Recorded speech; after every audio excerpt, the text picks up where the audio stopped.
क्षमा breaking Jain news. नमोस्तु गुरुदेव, नमोस्तु नमोस्तु नमोस्तु गुरुदेव। हम बारामती शुक्ला अजित गांधी आपके चरणों में त्रिवार नमोस्तु करते हैं। महाराज जी, हमारी ये जिज्ञासा है कि सुशीला जी पाटनी और भामा शाह, अशोक जी पाटनी साहब, ये जो इतने धनवान हैं, ये इससे भी ज़्यादा वो जो इतने धार्मिक है, व्रती है, दानवान है, जो इन्होंने इतने सारे गुण पाए हैं, वो किस कर्म के वजह से पाए हैं? तो देखो, इसके आगे हमारी महाराज जी शंका पूरी नहीं हुई।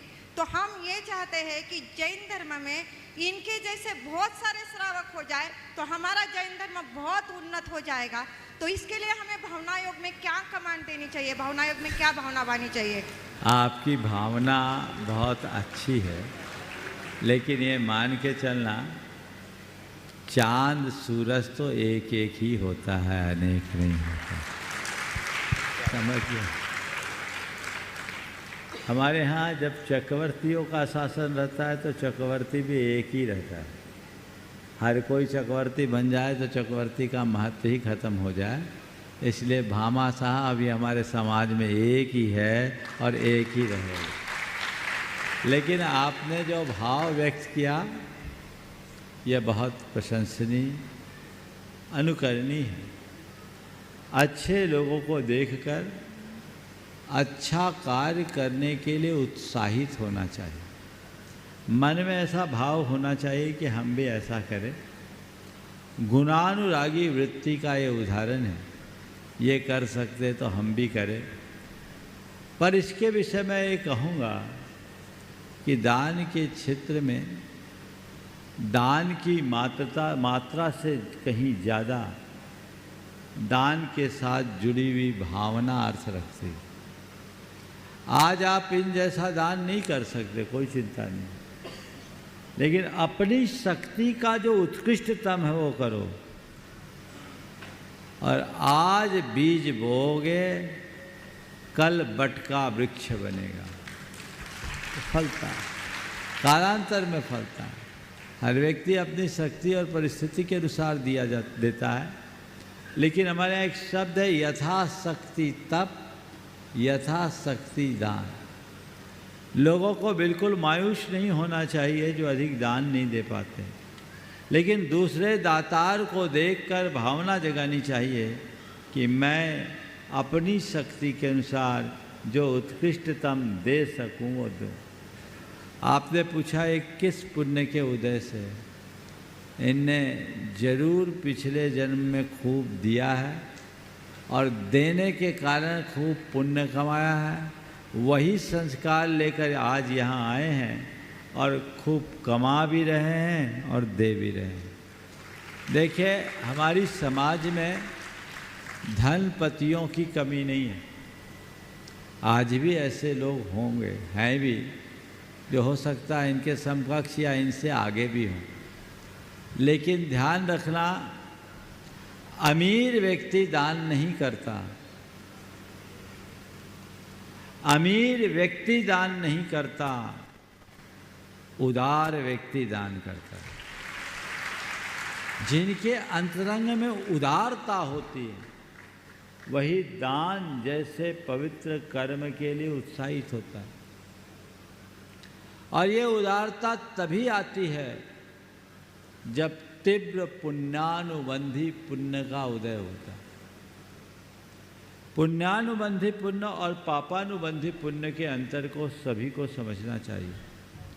पुण्यानुबंधी पुण्य ऐसा पुण्य होता है जो अपने उदय में व्यक्ति की बुद्धि को निर्मल बनाकर सत्कर्म में लगाता है और नए पुण्य के उपार्जन में कारण बनता है। उस पुण्य को पुण्यानुबंधी पुण्य कहते हैं। इसके उलट पापानुबंधी पुण्य वह पुण्य है जो अपने उदय में व्यक्ति की बुद्धि को भ्रष्ट कर उसे भोगासक्त बना देता है और दुर्गति का कारण बनता है। आज ऐसे लोग भी हैं जो सुरा सुंदरी के चक्कर में आँख मूंद कर पैसा बहाते हैं और अच्छे कार्य में जिनको 1000 रुपया देना भी भारी पड़ता है, ये उनके पापानुबंधी पुण्य का कुफल है। मैं एक स्थान पर था, एक धार्मिक संस्था चल रही थी, एक महान भाव आए, दर्शनार्थ आए।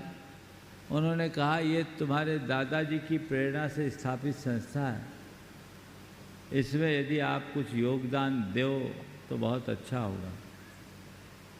उनने 11,000 रुपया बमुश्किल दिए। वो आदमी 11 लाख भी दे सकता था और ज़्यादा भी दे सकता था, हैसियत बहुत थी, लेकिन 11,000 ही दिया। लोगों ने बोला नहीं वो मैं तो इतना ही करूँगा, बाकी तो पिताजी जाने। बाद में मालूम पड़ा वो व्यक्ति 5 दिन से एक बड़े होटल के अच्छे सूट में रुका हुआ था, जिसका एक दिन का किराया 90,000 था, एक सूट का, 5 सितारा। उसके साथ के लोगों ने बोला महाराज 28 लाख रुपया खर्चा हो गया, भोगों में 28 लाख, अब परमार्थ में 11,000। ये पापानुबंधी पुण्य का उदाहरण है। यदि तुम्हारा पुण्यानुबंधी पुण्य होगा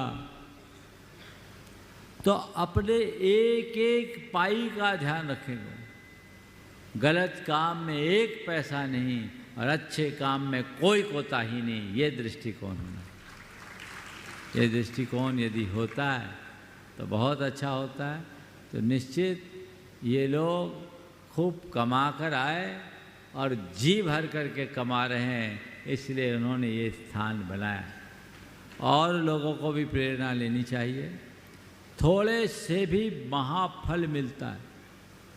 धन्य कुमार के चरित्र को पढ़ो, एक बार मुनिराज को आहार देने का अनुमोदन किया मात्र और काया पलट हो गई, जीवन धन्य हो गया, नाम ही धन्य कुमार बन गया।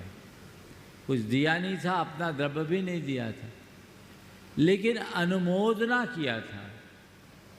मैं आप सबसे ये कहना चाहता हूँ, दान करने का भाव हो और सामर्थ्य हो तो सामर्थ्य के अनुरूप दान करो, पर कदाचित दान करने की अनुकूलता ना हो तो दानी का बहुमान करो, उसका जी भर करके अनुमोदन करो।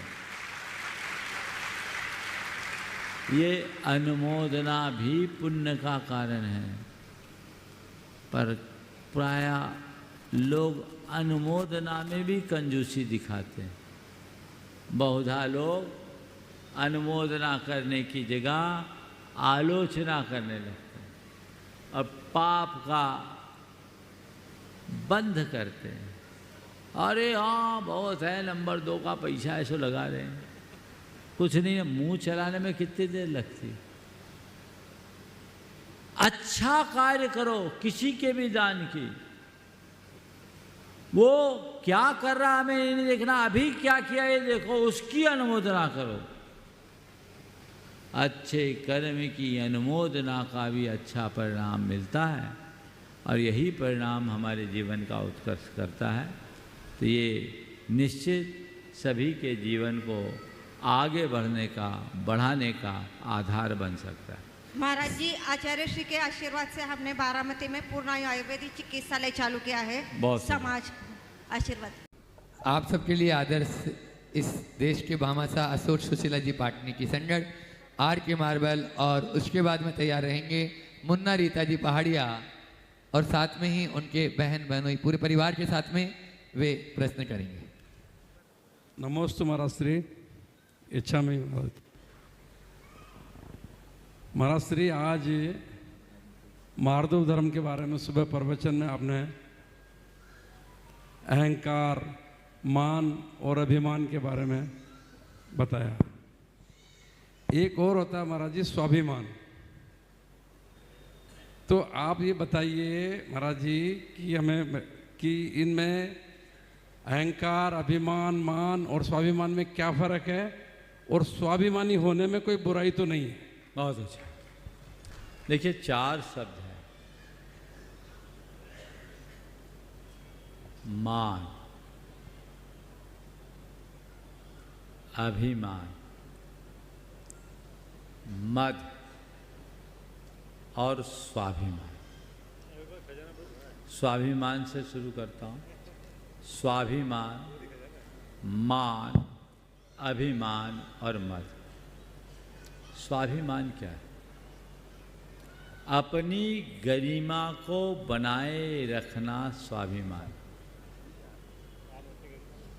मुझे कोई मान दे इसकी कोई अपेक्षा नहीं, पर मेरा कहीं अपमान ना हो, इस सावधानी का नाम स्वाभिमान है, जो श्रेष्ठ गुण है, हर किसी को अपनाना चाहिए। दूसरा है मान, अपनी योग्यता के अनुरूप सम्मान की चाह का नाम मान है। मेरी ये योग्यता है, मेरा ये स्टेटस है, ये मेरी प्रतिभा, मेरी ये क्षमता, इतना सम्मान मुझे मिलना चाहिए। यहाँ मान की आकांक्षा है, लेकिन कितना? जितना है उतने को। इसका बड़ा भाई है अभिमान।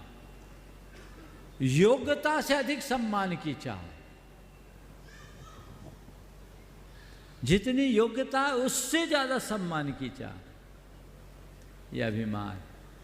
और मद, अपने आगे किसी को कुछ गिनना ही नहीं, मैं उच्च बाकी सब तुच्छ। यह है मद, जो मान का सबसे विकृत रूप है। बस मान और स्वाभिमान के बीच की जो बारीक रेखा है, उसका हमें ध्यान रखना चाहिए। कई लोग मान को ही स्वाभिमान बना लेते हैं। अपने अंतरंग में देखना चाहिए कि यदि मेरे मन में सम्मान की चाह आ रही है, तो ये भी एक प्रकार का मान है। मेरी गरिमा बने रहे, इस सावधानी का नाम स्वाभिमान। नमस्ते।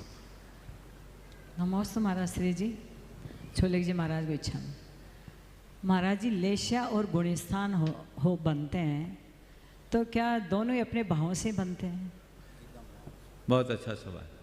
देखिए, लेशा और गुणस्थान दोनों हमारे अंतरंग के परिणाम हैं, लेकिन लेशा में और गुणस्थान में थोड़ा अंतर है तो दोनों भाव। लेशा हमारी प्रवृत्ति से जुड़ी है और गुणस्थान हमारी मनोवृत्ति से। मैं पुनः दोहरा रहा हूँ, लेशा का संबंध प्रवृत्ति से है और गुणस्थानों का संबंध मनोवृत्ति से है। लेशा क्या है? कसायों से रंगी हुई हमारे मन वचन काय की प्रवृत्ति। ये हमारे भावों का रंग है, जो हमारी एक्टिविटी से जुड़ी हुई। हम कैसे प्रवृत्ति करते हैं, उससे लेशा का संबंध जुड़ता है। लेकिन गुणस्थान केवल प्रवृत्तियों से नहीं, प्रवृत्ति के साथ हमारे अंतरंग की भावधारा कैसी है, उससे जुड़ा। तो गुणस्थान मनोवृत्ति से और लेशा प्रवृत्ति से। नमस्ते महाराज श्री।